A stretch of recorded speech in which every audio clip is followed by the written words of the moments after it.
শৃংখল চলিহা আৰু চিটু বৰুৱা একোটা দালাল। শৃংখল চলিহা চিটু বৰুৱা জাতিৰ নামত দালালি কৰা টেক্স কালেক্ট।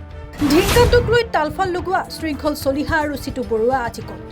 শিমলুগুৰিত হিন্দু যুৱকে সংগঠিত কৰা জঘন্য কাণ্ডক লৈ কিয় নিমা? মুছলমান কিশোৰীৰ ভিডিঅ' ভাইৰেল কৰা হিন্দু যুৱকৰ বিৰুদ্ধে কিয় ওলাই অহা নাই শৃংখল চলিহা আৰু চিটু বৰা?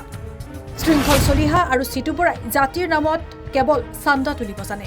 শৃংখল চলিহা আৰু চিটু বৰাৰ বিৰুদ্ধে গৰজিল সদৌ অসম সংখ্যালঘু পৰিষদৰ নেতা মোছাব্বিৰ আলী আহমেদ।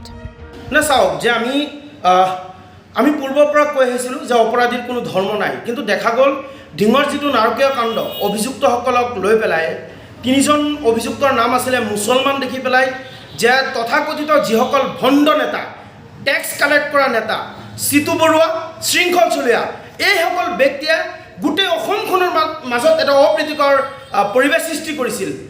আৰু আমি সংখ্যালঘু মানুহবোৰ আমি সদায় কৈ আহিছিলোঁ যে কোনো পৰ্যায় এইসকল ব্যক্তিক যিসকল নেকি বেয়া কৰ্ম কৰে তেওঁলোকৰ কোনো ধৰ্ম নাই, তেওঁলোকৰ কোনো জাত নাই। কিন্তু দেখা গ'ল তাৰ পিছতো সমগ্ৰ অসমৰ মাজত যি ধৰণে আপোনাৰ ইছ্যু ক্ৰিয়েট কৰিছে, হিন্দু মুছলমান মিয়া অসমীয়া তেওঁলোকে কৰি অসমখনক ভাগ কৰাৰ চেষ্টা কৰিছে। আজি উজনি নামনিৰ মাজত মিয়া খেদা আন্দোলন তেওঁলোকে কৰিছে। আজি আমি কওঁ এই পৰীক্ষিত ৰায়ডিঙীয়া নামৰ এইজন লম্পট এজন হিন্দু ব্যক্তি আজি যি ধৰণৰ অপকৰ্ম কৰিছে, মুছলমান এজনী কিশোৰীৰ লগত বেয়া কাম কৰি পেলাই ভিডিঅ' কৰি এইটো ভাইৰেল কৰিছে। আজি ক'ত ভণ্ড নেতাসকল, ক'ত মাৰোৱাৰ পৰা টেক্স কালেক্ট কৰি পেলাই, বিহাৰীৰ পৰা টেক্স কালেক্ট কৰি পেলাই খোৱা এইসকল ব্যক্তি ক'ত? তেওঁলোকে কিয় আজি মাত নাইকিয়া? তেওঁলোক কিয় নিৰ্মাত হৈ আছে? মই এটা কথা স্পষ্টকৈ কৈছোঁ, এই অকল ভণ্ড নেতা, চান্দা কালেকশ্যন কৰি পেলাই খোৱা নেতা, তেওঁলোকৰ কোনো কাম নাই। না তেওঁলোকে ভালকৈ হাল বাব পাৰে, না তেওঁলোকে বিজনেছ কৰিব পাৰে, না কাৰোবাৰ ঘৰত কাম কৰিব পাৰে। তেওঁলোকে কেৱল আৰু কেৱল চান্দাৰ ধান্দা কৰি পেলাই মানুহখিনিক বিপদে পৰিচালিত কৰিছে। কিন্তু আমি সদায় কৈছিলোঁ অপৰাধীৰ কোনো ধৰ্ম নাই। আজি কিয় মুছলমান ছোৱালীক বেয়া কাম কৰাৰ পিছত তেওঁলোক নিমাত কিয়? তাৰমানে মই কওঁ হিন্দুসকল বেয়া কৰ্মৰ ৰক্ষণাবেক্ষণকাৰী হ'ল চিটু বৰুৱা আৰু শৃংখল চলিহা। এইসকল ব্যক্তিৰ মোৰ প্ৰত্যেকটো কথাৰ উত্তৰ দিয়ক। যদি সৎসাহ আছে শৃংখল চলিহা আৰু চিটু বৰুৱাৰ যদি সৎসাহ আছে, আপোনালোকে মোৰ কথাৰ উত্তৰ দিবই লাগিব। আমি আপোনালোকে গম পায় ঢিঙৰ নৰকীয়া কাণ্ডৰ তাফাজ্জুল ইছলাম ৰহস্যজনকভাৱে পুলিচৰ হাতৰ পৰা পানীত জঁপিয়াই মৃত্যু হৈছিল। আৰু দুজন ব্যক্তিক আমি নিজে আনি পেলাই SP অফিচৰ হাতত আমি গতাই দিছিলোঁ।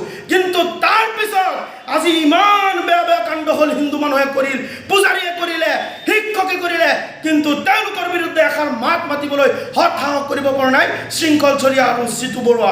মই গতিকে আজি কওঁ, আজি দুজন সন্তানৰ পিতৃ চৰিত্ৰহীন লম্পট লুচ্চা অভদ্ৰ মুছলমান জীয়ৰীক আজি বেয়া কৰ্ম কৰিছে।